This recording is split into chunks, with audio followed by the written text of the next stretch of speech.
Hello, চলে এসেছি নতুন আরেকটা ভিডিও নিয়ে। তো এই ব্লগটা ছিল আমার বার্থডের দিনের ব্লগ।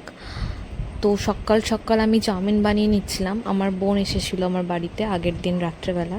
তো ও খেয়ে স্কুল বেরোবে আর আমার বরমশাইও খেয়ে অফিস যাবে, তাই জন্য সকাল সকাল একটু চাউমিন বানিয়ে দিচ্ছিলাম। আর ওর স্কুল এখান থেকে খুব একটা দূর না, সামনেই হাঁটা পথের রাস্তা, তাই জন্য এখান থেকে স্কুলটা যাচ্ছে। আর বার্থডের দিন খুব একটা স্পেশাল কিছু হয়নি, অন্যান্য বারে রাত 12টার সময় কেক কাটিং হয়।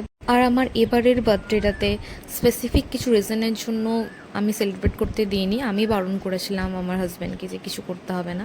তো আমার বোন বেরিয়ে গেল স্কুল, আমার বড়কে দিতে গেল, আর তারপর ও এসে পড়ে খাওয়া দাওয়া করে অফিস যাবে। সারাদিনই তো আমি প্রায় একাই থাকি, বর বেরিয়ে গেলে পুরো একা হয়ে যায়। তাই মাকে বললাম, মা বোন এসে কিছুদিন থাকুক আমাদের বাড়িতে, তাহলে আমারও ভালো লাগবে। তো স্কুল টিউশন তো করতেই হবে যেহেতু সামনে আছে। তো স্নান টান করে পুজো দিয়ে দিলাম, বার্থডের দিন বলে কথা, পুজো তো দিতেই হবে, মন ভরে প্রার্থনা করলাম। আই ডোন্ট নো আমি এটা কী করছিলাম, মেবি আমি হয়তো হাওয়াতে নিজের চুল ওড়াচ্ছিলাম, মানে একটা জাস্ট গানটা আছে না, মা হিরোইন হু, এরকম টাইপ। তো একটু ঢং করছিলাম।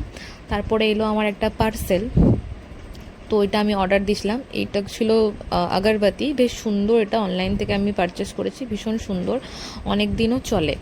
দিনের বেলা সেরকম কিছুই করিনি, কারণ শরীরটা একটু একটু খারাপ ছিল। তো সন্ধ্যাবেলা বর বললো যে জন্মদিনের তো সারাদিনই বসেছিলে ঘরে, তো চলো একটু বেরিয়ে আসি। আর এই সুন্দর অরেঞ্জ ড্রেসটা আমার বর আমাকে গিফট করেছে জন্মদিনে। গিফট নেওয়ার তো মানে নেই, সেলিব্রেট করবো না, গিফট তো নিতেই পারি, তাই না?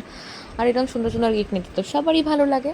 তো সন্ধ্যাবেলা আমি, বুনু আর বরমশাই মিলে বেরিয়ে গেছিলাম একটু ঘুরতে আমাদের এই সামনে সিটি সেন্টারে একটা পার্কে।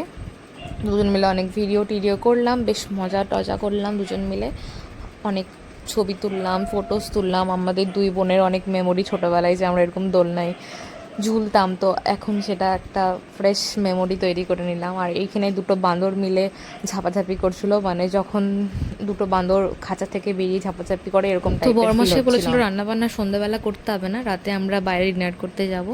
তো আমরা রেস্টুরেন্টে এসে ডিনার করে নিচ্ছিলাম।